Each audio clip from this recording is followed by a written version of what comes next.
السلام عليكم ورحمة الله وبركاته. بسم الله الرحمن الرحيم. رب اشرح لي صدري ويسر لي أمري واحلل عقدة من لساني يفقه قولي. الحمد لله رب العالمين والصلاة والسلام على سيدنا محمد وعلى آله وصحبه أجمعين، كلما ذكروا الذاكرون وكلما غفل عن ذكره الغافلون.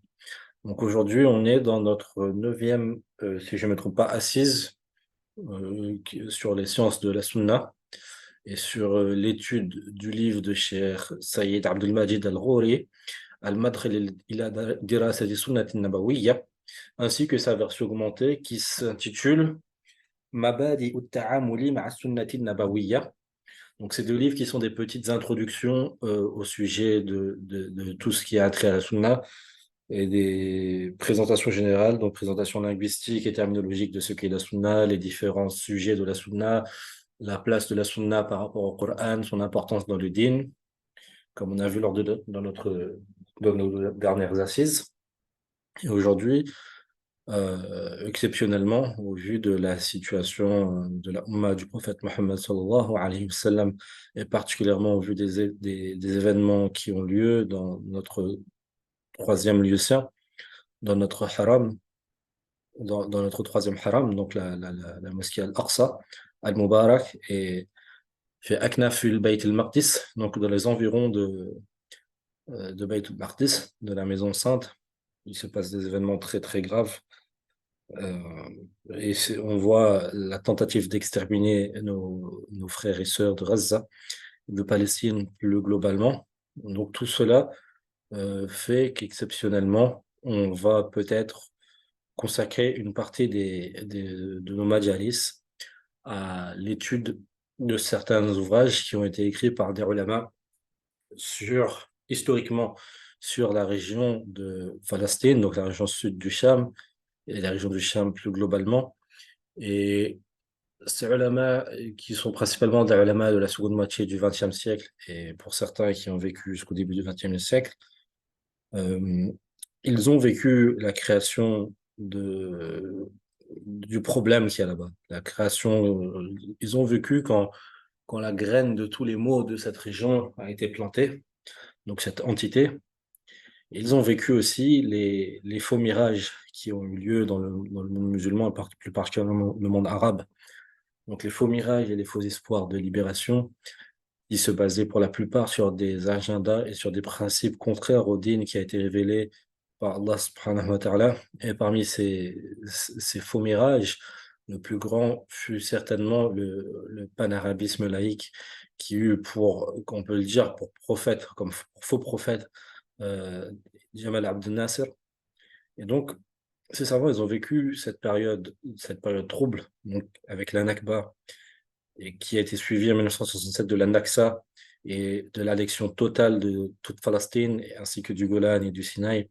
Ils ont vécu les humiliations suprêmes que les musulmans ont vécues à cette époque, et ils se sont interrogés quelles sont les causes de cette situation et pourquoi, depuis la chute du Khilafat Othmani, du califat ottoman, pourquoi depuis 1917 et l'arrivée des troupes britanniques en, en Palestine et en Irak, troupes britanniques qui, pour le souligner, étaient majoritairement composées de troupes coloniales, donc de soldats de l'Empire des Indes, qui étaient malheureusement pour beaucoup nominalement des musulmans.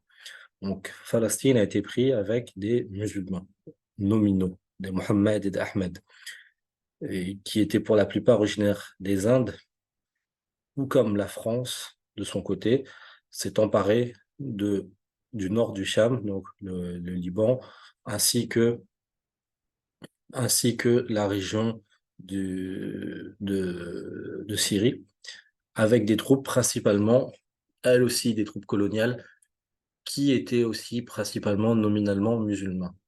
Donc on voit ici que le mot de tous ces soucis, la base de tous ces problèmes de la Ummah à notre époque, vient de de ce grand traumatisme qui a eu lieu en 1917.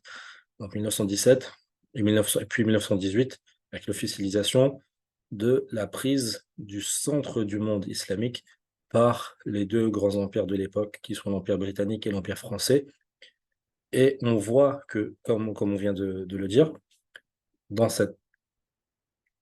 dans cette invasion qui a eu lieu, donc dans cette prise du Cham et du Moyen-Orient, l'humiliation réside dans le fait qu'ils ont utilisé des troupes coloniales et nominalement musulmans. On voit que l'histoire se répète à chaque fois et que les munafiqoun sont à chaque fois le cheval de trait des étrangers. Donc, les ulama qui ont écrit les livres qu'on va essayer d'étudier sur ce sujet, ils ont vécu ce traumatisme. Ils ont vécu, pour certains, la chute du Khilafat Othmani, puis la colonisation du centre du cœur du monde musulman. Ils ont ensuite vécu la fondation de cette entité et l'expulsion de centaines de milliers de musulmans de cette région avec la Nakba. Puis ils ont vécu la, la grande vague du nationalisme panarabiste fondamentalement laïque et anti-charia. Ils ont vécu aussi cette grande fitna, parce que c'était une grande fitna, les gens ont été attirés en masse vers cela et ont délaissé le dîn en masse, malheureusement. Et ensuite, ils ont vécu l'humiliation de ce panarabisme lors de la défaite de 1967 et l'occupation de toute Palestine, et se sont posés des questions. Donc, les questions sont, comment on en est arrivé là? Est-ce qu'il y a des précédents dans le passé? Et si oui, s'il y a eu des précédents dans le passé, comment nos prédécesseurs ont fait pour sortir de cette situation?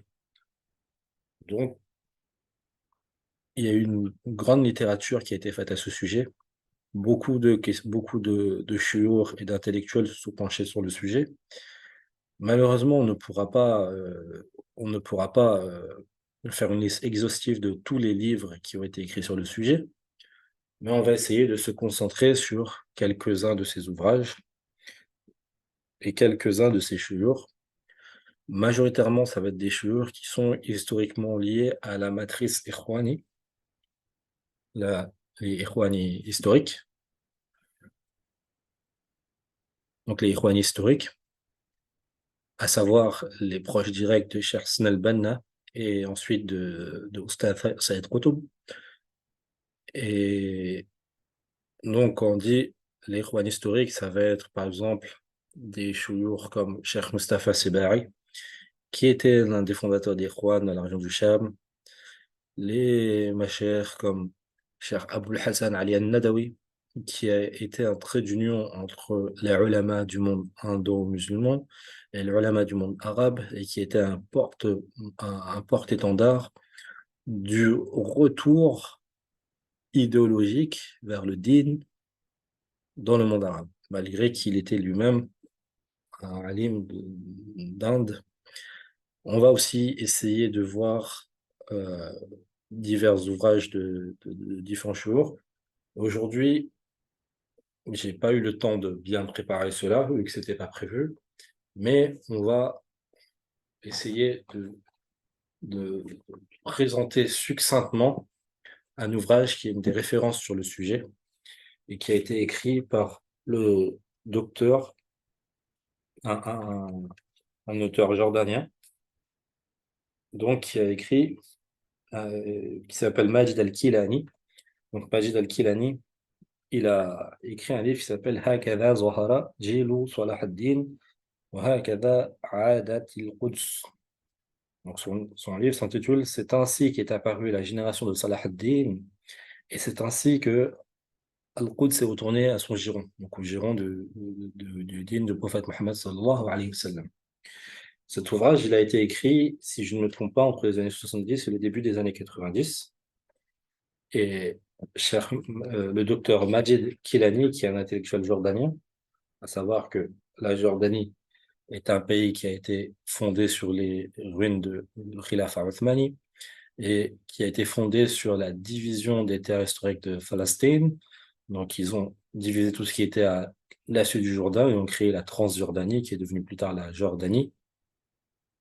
Et la majorité de sa population sont également des descendants de ceux qui ont été expulsés de Palestine lors de la Nakba, puis lors de la Naksa. Donc, il y a en Jordanie, on va dire, un terreau intellectuel très fort. Il y a beaucoup d'intellectuels palestiniens et de chouïrs palestiniens qui se sont retrouvés en Jordanie et qui, là-bas, ont pu réfléchir sur comment on en est arrivé là et quelles sont les racines historiques de cette situation, est-ce qu'il y a des précédents et quelles sont les solutions.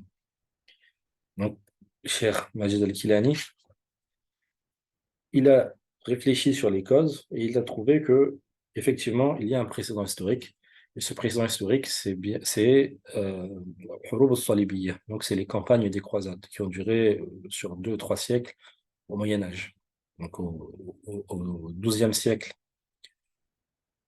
lorsque les croisés venus d'Europe médiévale ont déferlé sur le cœur de la Oumma, à savoir le Cham, en passant tantôt par l'Anatolie, tantôt en tentant de passer par l'Égypte, et des fois même en essayant de passer par la Tunisie avec une des croisades qui a échoué lamentablement. Donc, cher Majid Al-Kilani, ce qu'il a fait, c'est qu'il a analysé la situation de la Oumma à son époque, donc dans les années 70-80, et aussi dans les années 40-50, à l'origine au début de la colonisation de Palestine, et il a analysé l'époque il a analysé les conditions de l'époque qui prévalaient juste avant les invasions des croisades. Et lors de la comparaison, il a vu qu'il y avait des nombreux traits communs entre leur époque, donc à l'époque qui précède les croisades, et l'époque actuelle, l'époque où on vit les croisades contemporaines. Et il a analysé que les maladies spirituelles et les maladies politiques et sociétales de l'époque se retrouvent à notre époque. Ensuite, il a analysé plus globalement et il a vu que après un premier choc que le monde musulman a subi, avec les invasions des croisés et l'établissement des États croisés latins en Terre Sainte, donc avec la prise de Jérusalem, la prise du comté d'Édesse, la prise de la plupart des littoraux du Cham par les croisés et l'établissement d'États croisés. Ensuite, au bout de quelques décennies, il y a eu un réveil.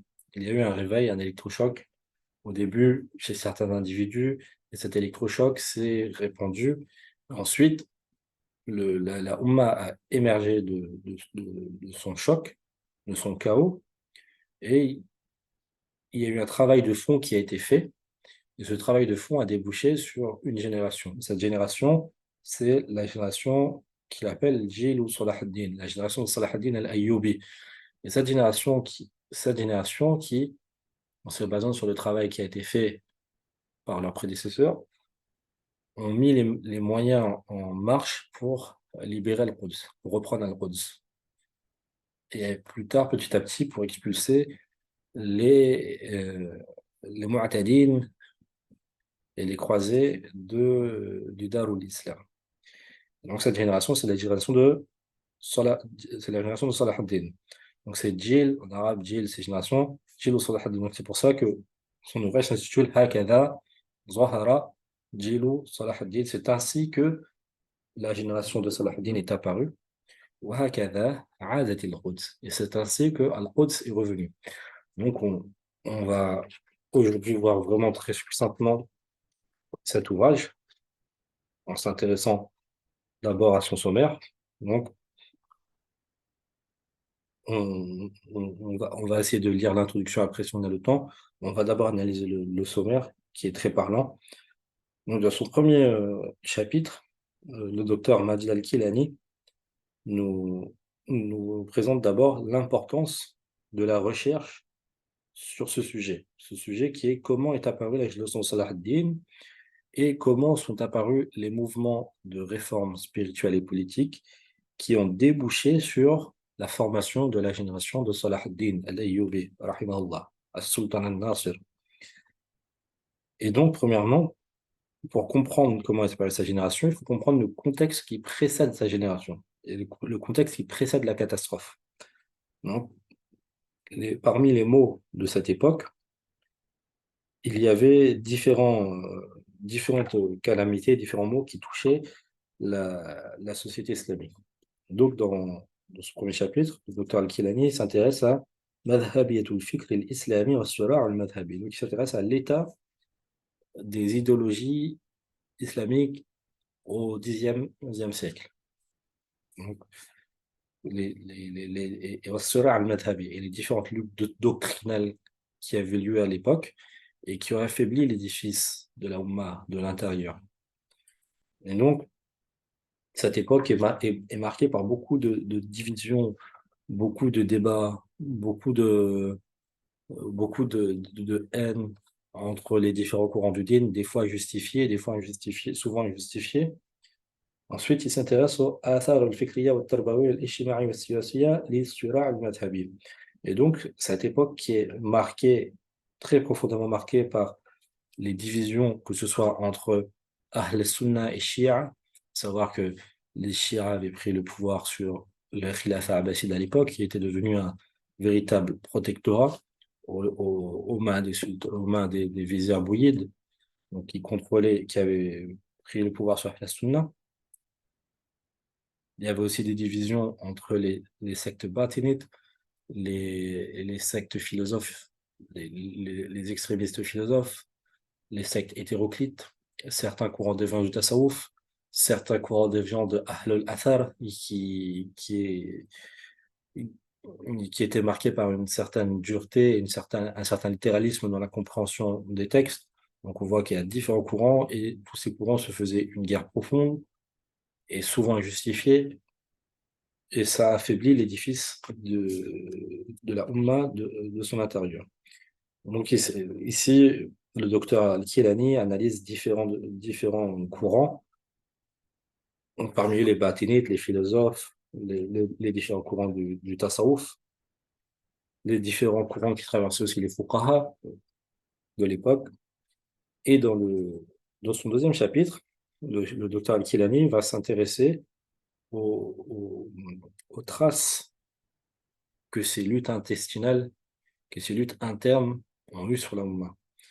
Et ceci a créé un bouleversement qui a, qui a corrompu non seulement les esprits des gens, mais qui a aussi affaibli l'édifice de la Oumma sur un point économique, sur un point social, et donc aussi sur un plan politique, et donc militaire.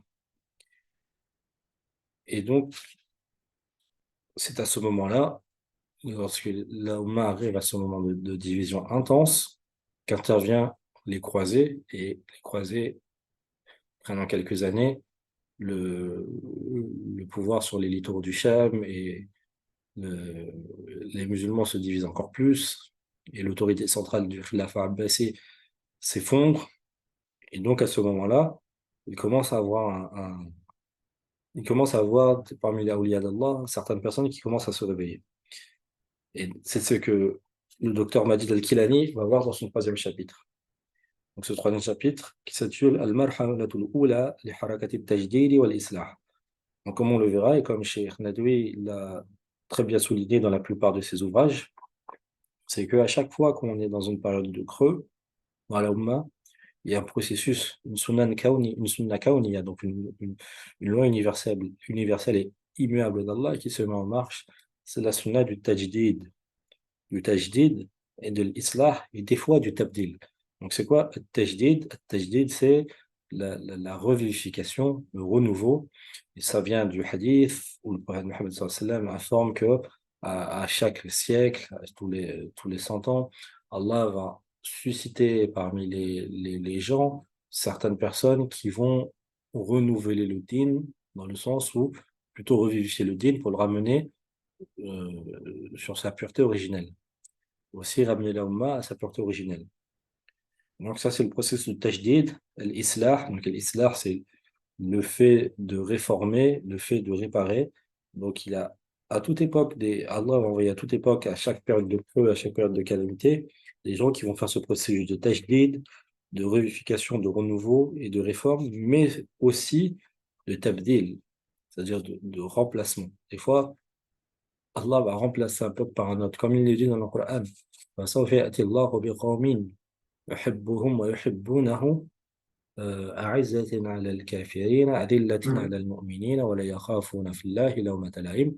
Donc Allah va faire venir des gens, donc il va faire venir des gens.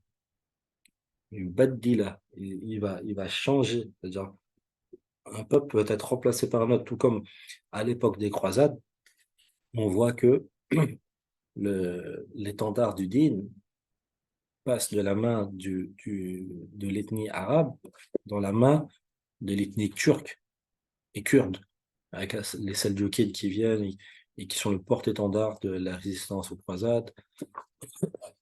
Donc, il y a ce tabdil qui est fait aussi.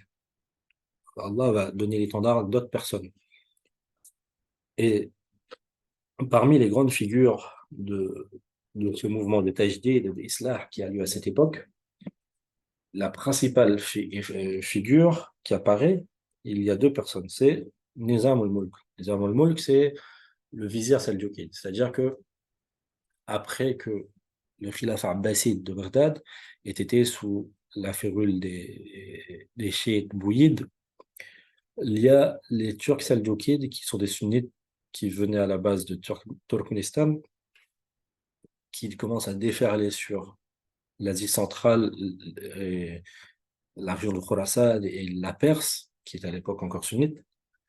Ils commencent à déferler, et ils établissent des sultanats et des émirats, et ils viennent libérer Bagdad de dirigeance des chiites. Et ils rétablissent la souveraineté d'Ahl Sunna wal Jama'a sur le khilafat. Et donc, c'est eux qui deviennent les vizirs. Donc, le calife perd son autorité administrative, il a son autorité spirituelle, mais l'autorité administrative, qui était autrefois dans la main des bouyides chiites, passe dans la main des Seldjoukides sunnites. Et Seldjoukides ont une politique ils se disent, il faut faire quelque chose, il faut réagir, il faut faire des réformes. Donc, ils commencent à faire différentes réformes administratives, des réformes militaires, mais aussi des réformes éducatives et spirituelles. Donc, Nizam ul-Mulk, euh, donc c'est l'un des principaux vizirs seldjoukides. Donc, son nom signifie Nizam ul-Mulk. Nizam, c'est lui l'organisateur du royaume. Et il vient organiser, c'est son surnom. Et donc, il se dit qu'il faut faire un réseau d'écoles, de madaris, dans tout le Darul Islam, qui doit enseigner la même chose. Une centralisation, c'est l'une des premières tentatives de centralisation de l'enseignement dans Darul Islam. Avant, l'enseignement, il n'y avait pas eu bien qu'il y avait eu les Mu'tazila, les Khulafa Mu'tazila, etc., qui avaient ancré une doctrine officielle, mais il n'y a pas eu avant cela de tentative d'uniformiser la façon d'enseigner. Donc, dans chaque grande ville du Khilafat abbasside et des sultanats qui ont bay'a au Khilafat abbasside, Nizam al-Mulk fait ouvrir des madrasas officielles qui s'appellent Madaris al-Nizamiya. Donc, maintenant encore, il y a ces madrasas nizamiya qui sont encore en place. L'édifice est encore en place, que ce soit en Iran actuellement ou je crois dans le sud de la Turquie, en Irak, etc. On peut trouver encore les édifices, ils sont encore en place de ces madrasas nizamiya. Ces madrasas nizamiya ont un programme, et ce programme est basé sur la défense idéologique de la croyance d'Ahl Sunnah wal Jama'a et du fiqh des sunnites face aux différentes hérésies, donc face aux chiites, face aux batinites, face aux sectes ésotéristes. Et l'une des principaux, l'une des principales figures qui va se dégager de ces madrasa nizamiya, c'est l'imam Hujjatul Islam Abu Hamid al-Ghazali. Donc Abu Hamid al-Ghazali qui est le fruit et l'exemple parfait de ces madrasa nizamiya. Et donc, Abu Hamid al-Ghazali, il vient et il commence à créer une révolution dans la pensée islamique, une révolution dans le tasawwuf, une révolution chez les fuqaha, une révolution, d'ailleurs ça se remarque très bien dans son Ihya Ulumuddin, dans son ouvrage de revivification des sciences du din. D'ailleurs, Ihya, on voit bien que Ihya et Tajdid, c'est des notions proches. Il veut revivifier, redonner vie aux sciences du dîn qu'il estime être mortes et devenues des actes routiniers à son époque. Si Allah nous permet, on essayera d'utiliser des passages de Ihya Ulumuddin, mais on voit qu'il va, dans son œuvre, globalement, faire la critique de toutes les différentes catégories de la société islamique. Donc, il va critiquer les fuqaha. Il va dire, les fuqaha, vous êtes basés que sur le débat, vous faites du fiqh sans esprit, vous perdez dans les détails, vous avez oublié l'essentiel, vous cherchez pas à la wajhillah, mais vous cherchez à donner victoire soit à votre avis personnel ou à votre madhab, ou bien à vous faire voir. Ensuite, il va parler des gens du tasawwuf, donc il va parler de tout ce qui va mal chez les gens du tasawwuf à son époque. Il va parler des Umara, donc des dirigeants, tout ce qui va mal chez... On voit que l'imam Abu Hamd al-Ghazali, il établit une véritable critique interne de la situation de la Ummah. Et à son époque, et globalement à la même époque, il y a d'autres personnes comme l'imam Ibn al-Jawzi qui font un peu ce même travail. Donc Ibn al-Jawzi, on voit dans Talbis Iblis, c'est un peu la même chose. Il commence à faire une critique interne. Donc on voit que il y a eu période de choc pour la Ummah, période d'affaiblissement, puis période de choc, puis invasion, puis période de sidération où les gens ne savent pas comment réagir.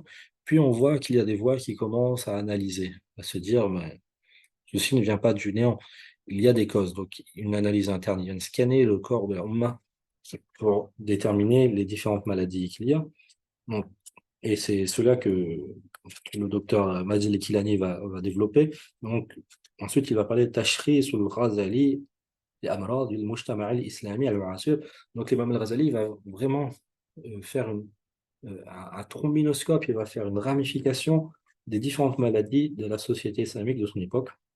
Donc il va parler du façade, de la corruption du message original de l'ulama et des conséquences de la corruption du rôle de l'ulama sur la société. Ensuite, il va parler du fait que la société les ulama et les umaras se divisent et s'intéressent à des questions complètement secondaires. Il va parler du ta'assoub, donc du sectarisme, et il va parler du fait que le din routinier et la pratique routinière et la pratique superficielle du din se développent à son époque. Donc ensuite, il va critiquer chaque groupe de la société, donc fi'atul ulama, fi'atul ashabul ibadati wal amal, donc les dévots et les ascètes, fi'atul mutasawwifa, les gens du soufisme, fi'atul arbab al mal, donc l'aristocratie, les riches, et ainsi de suite. Et donc, ensuite, le docteur Majid al-Kilani va exposer ce que l'imam al-Ghazali a écrit en tant que remède pour les différents maux qui touchent la société islamique de son époque, et sur l'obligation de faire revivre al-amr bil ma'ruf wa nahy anil munkar, donc l'ordonnance du bien et la désapprobation du munkar, du mal, et comment il a essayé de lutter contre le principal mal qui touche la Ummah, qui est le matérialisme. Le matérialisme et euh, le fait d'être superficiel de son approche des dînes. Le prophète sallam nous a enseigné cela. Il nous a dit que quand on sera comme Roussa al-Sayl, à la fin des temps, quand les nations vont se réunir contre vous, comme les mangeurs se réunissent autour d'un plat, et donc les Sahaba, ils ont demandé au prophète Muhammad sallam, Amin qillatin nahnu ya Rasulallah, dans le Ma'na, est-ce qu'on sera un peu à cette époque? Le prophète sallam, il a dit non, mais plutôt vous serez nombreux comme, vous serez comme l'écume de la mer, donc ça veut dire nombreux, mais sans poids. Et le prophète sallam a dit que vous, euh, la crainte que vous inspirez sera retirée du cœur de vos adversaires et dans vos cœurs, il y aura al-wahn. Et les sahaba, ils ont demandé c'est quoi al-wahn au Rasulullah sallallahu alayhi wa sallam. Et le prophète Muhammad sallallahu alayhi wa sallam a répondu que al-wahn c'est hubbu dunya wa karahiyatul maut. Wa karahatul maut. Donc c'est l'amour du dunya et le fait de détester al-maut. Et donc on voit que c'est la principale maladie qui va toucher la société des mu'minoun à chaque époque. L'imam Ghazali s'est beaucoup concentré sur cela. Parce que Hubb dunya, Karahiyatul Maut, ça a été l'une des grandes causes de la catastrophe à l'époque des invasions croisées. Combien de personnes ont trahi la Ummah à cause de Hubbul Jah, donc le Hubbul Mal, Hubbul Jah et Hubbul Sultan. L'amour d'avoir des positions, d'être connu, d'être bien vu, l'amour de posséder les biens et l'amour du pouvoir. Donc pour ces trois maladies, on peut rajouter aussi Hubbul Nisa, l'amour des femmes. Ces quatre maladies, combien de dirigeants, combien de riches, combien même de ulama ont été touchés par cette maladie et sont devenus des outils dans la main des kafirin, que ce soit à l'époque des croisés et que ce soit, on va le voir aussi à notre époque. Donc l'imam al-Ghazali, il va s'attaquer au mal par sa racine. Et donc, il va dénoncer le fait qu'il y a un problème de conception du dunya de l'akhira. Ensuite, il va faire une da'wa pour la justice sociale et aussi pour lutter contre les différents courants hétérodoxes déviants qui poussent à l'excès ou au laxisme dans l'approche du dîn, dans l'approche de notions centrales comme la croyance dans le destin, etc. Dans son quatrième chapitre, le docteur Majid Al-Kilani va nous parler de انتشار حركة الإصلاح والتجديد والمدارس التي مثلتها. Donc, il va nous parler que ce mouvement de réforme dans le monde islamique, dans le cœur de la Ummah, ce mouvement de renouveau et ces madrasas qui sont établis pour enseigner cette réforme vont se répandre petit à petit dans dans la Ummah à cette époque. Et donc, parmi les différentes madrasas et les différents courants réformistes de cette époque, on voit apparaître la madrasa al-Qadiriyya, qui est la madrasa, l'école intellectuelle et idéologique des élèves et des disciples de l'imam de Awliya, l'imam Abdul Qadir al-Jilani. Donc ensuite, le chef va s'intéresser, le chef Majid al-Kilani va s'intéresser sur la sira de Abdul Qadir, la biographie de l'imam Abdul Qadir al-Jilani et comment a apparu sa da'wah. Et d'ailleurs, il faut creuser là-dessus parce que le Kilani, en général, dans le monde arabe, c'est quelqu'un qui s'appelle al-Kilani. C'est soit que ses ancêtres étaient des chouyours de la tariqa Qadiriyya, donc la tariqa de la voie spirituelle de l'imam Abdul Qadir al-Jilani. On dit al-Jilani, al-Kilani aussi. Donc le Kilani a forcément un rapport. Soit c'est des descendants directement de l'imam, ou soit c'est des descendants des disciples de l'imam. Donc, et ensuite, il va développer quelle était la da'wa de l'imam Abdul Qadir al-Jilani, comment était son enseignement, comment était sa méthode d'éducation spirituelle, comment était sa façon de prêcher et les sujets qu'il traitait, sa façon d'aborder les différentes problématiques de la société, sa façon de s'adresser aux différentes couches de la société, en sachant que l'imam Abdul Qadir al-Jilani, tout comme l'imam al-Ghazali, étaient des gens qui ne craignaient en Allah pas le blâme des blâmeurs. Comme Allah a dit au sujet de ces gens, وَلَا يَخَافُونَ فِي اللَّهِ لَوْمَةَ لَائِمٍ. Quand il s'agit de fi sabilillah, ils ne craignent pas le blâme des blâmeurs. Donc, ils ont été très, très, très durs avec les Umara, avec les dirigeants, avec les princes, avec les administrateurs de leur époque. Ils ont été très durs envers leurs collègues, les ulama et les gens les ascètes. Ils ont été très durs aussi avec les riches de la Ummah, avec ils ont été, c'est un remède qui était amer, mais qui était nécessaire. Donc, après l'imam al-Ghazali, cette tâche est reprise principalement par l'imam Abdel Qadir al-Jilani, qui lui va faire un travail encore plus intense et plus proche du peuple. L'imam al-Ghazali, qui était un peu élitiste, l'imam al-Jilani, lui, va être plus proche du peuple. Donc, son message va toucher encore plus de gens. C'est pour ça que cette tariqa assez répandue dans le monde. On voit aussi comment l'imam al-Jilani va lutter contre les différents courants déviants comme le tashayyu', donc les dangers des rawafid à son époque. Les rawafid qui ont été une terrible fitna, bah, tout comme notre époque. C'est pour ça que Le docteur Majalikiani, il se réfère à l'époque des croisades, parce que l'époque des croisades ressemble comme deux gouttes d'eau à notre époque. On trouve les mêmes acteurs. Sauf qu'à notre époque, on rajoute al Yahoud. Bien qu'à l'époque, il y avait le Yahoud, mais leur rôle était moindre. Et donc, ensuite, il développe sur comment les élèves et les disciples de Abdelkader al-Jilani vont étendre ce mouvement de réforme et vont commencer petit à petit à vraiment se rapprocher des cercles dirigeants et des cercles qui pèsent sur la situation.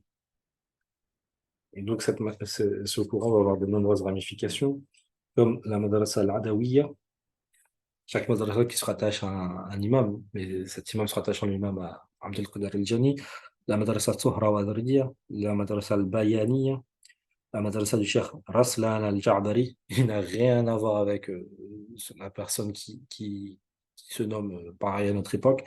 C'est comme comparer Thura wa Thuraya, de comparer la poussière de la Terre à l'étoile Thuraya qui est dans le ciel. Il n'y a absolument aucune comparaison.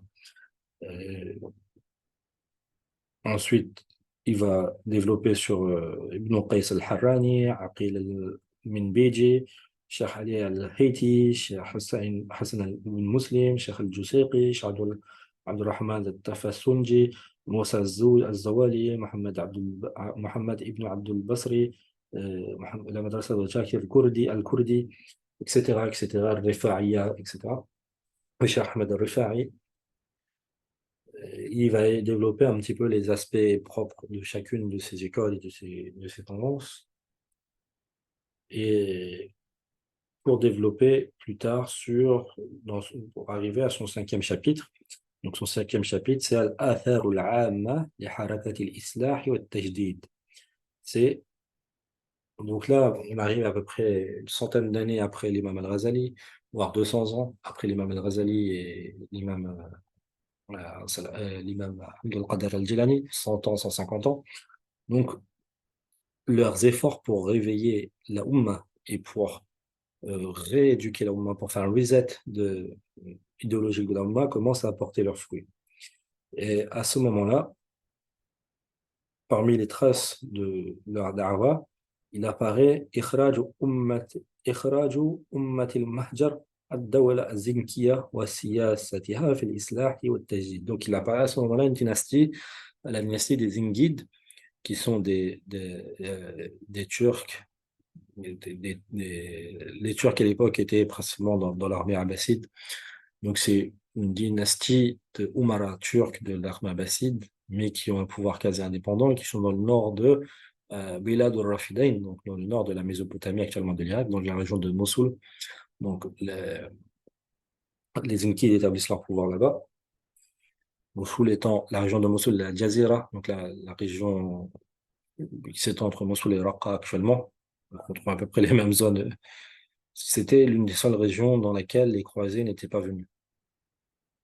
Donc, de là-bas, les Zinkides commencent à établir leur pouvoir et sous leur autorité, la madrasa, le courant idéologique de l'imam Abdelkader al-Jilani et de l'imam al-Ghazali commence à vraiment prendre de l'ampleur et les dirigeants commencent à être influencés par la da'wa de ces deux mouvements. Et donc, Allah commence à utiliser Imad al-Din Zinki et Nour al-Din Zinki par la suite pour réformer la société. Et donc, eux, comme ils ont le pouvoir, ils ont une plus grande marge d'action. Donc, qu'est-ce qu'ils vont faire? Ils vont faire إعداد الشعب وإعدادا إسلاميا وتكامل الجهود التربوية. Ils vont préparer le peuple. Euh, ils vont entraîner le peuple et le préparer d'une façon sahih, d'une façon islamique sahih. Et ensuite, ils vont perfectionner les efforts éducatifs. Et donc, ils vont établir aussi des institutions éducatives et ils vont aussi établir des institutions spirituelles, de Tawjih ou al-Irshad al-Jamahiri, des institutions spirituelles destinées à la masse du peuple. Ils vont aussi réformer l'administration et le pouvoir politique et idéologique.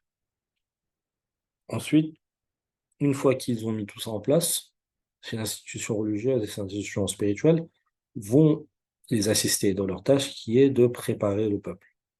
Donc, ils préparent une génération. Et quel est le but de cette génération? De faire partir les croisés qui occupaient Baytul Maqdis, Masjid al-Aqsa, al-Mubarak. Donc là, on voit qu'on est à peu près à 150 ans d'occupation et les fruits de la da'wa des pionniers commencent à porter leurs fruits. Donc, leur réforme, à chaque fois que les gens se rapprochent de la taqwa d'Allah et font les causes matérielles, non seulement il y a le taqwa d'Allah, mais il y a aussi les causes, ils font les causes sur terre. Souvent, à notre époque, on dit taqwa, taqwa, taqwa, mais il n'y a pas les causes qui sont faites. Donc, c'est une fausse taqwa. Subhanallah. Taqwa, c'est faire ce qu'Allah il a ordonné dans tous les, tous les mawdu'at de la vie, tous les sujets de la vie. Donc, comme ils font les choses comme il se doit, il y a la baraka. Donc, il y a un renouveau économique aussi dans la Ummah. Et ce renouveau économique, ça déclenche un cercle vertueux. Renouveau spirituel, renouveau économique, donc les revenus de l'État augmentent, donc renouveau aussi matériel, militaire de la Ummah. Les capacités augmentent. Ensuite, il commence à essayer de unir la Ummah. Donc, malgré les divisions, il commence à unir les différents petits roitelets et essayer de montrer un front commun des musulmans. Ce front commun ayant pour but تحرير المقدسات والأراضي المحتلة ومحاولة استئناف الفتوحات الإسلامية. Donc, le but est de libérer les territoires occupés de la Ummah. Et le but est de recommencer la période des futuhat, donc de revenir aux périodes vertueuses de la Ummah.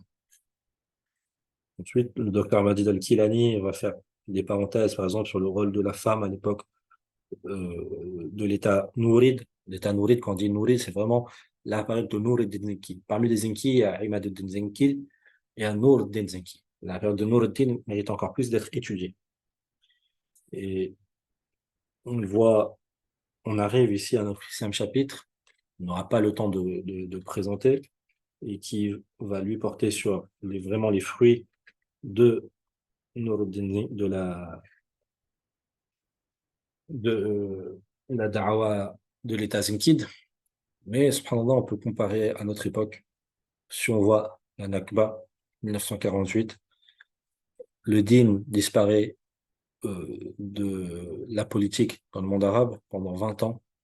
Mais Allah suscite des gens pour renouveler le din et travailler dans l'ombre, comme Hassan al-Banna, Saïd Qutb, Cheikh Ahmed Yassine, Cheikh Abdul Azzam, Cheikh Marwan Hadid, Cheikh Adnan Uqla, euh, Cheikh Abdul Hassan Ali Nadoui, énormément de gens comme ça, Cheikh Al-Bashir al-Ibrahimi, qui vont rééduquer idéologiquement et spirituellement la génération qui a été corrompue par l'amertume de la défaite et par les idéologies contraires au din. Donc, il y a cette traversée du désert de 30-40 ans. Et au bout de 30-40 ans, leur dara commence à porter leurs fruits. Allah commence à donner le tamkin sur terre à ses étudiants. Et on le voit de nos jours, les étudiants de ce monsieur handicapé, paraplégique, qui s'appelait Ahmed Yassine, Cheikh Ahmed Yassine, qui a suivi point par point le minhaj de Nur al-Din Zenki, de Salah ad-Din al-Ayyubi. On voit qu'il commence à porter ses fruits de la façon dont on voit également les élèves d'Abdullah Azzam, les élèves de tous ces, de Cheikh Abdel Fattah Bouddha, de tous ces grands savants et réformateurs. Et ça va couper, donc on n'aura pas le temps de finir de détailler, mais on verra plus tard, Inch'Allah.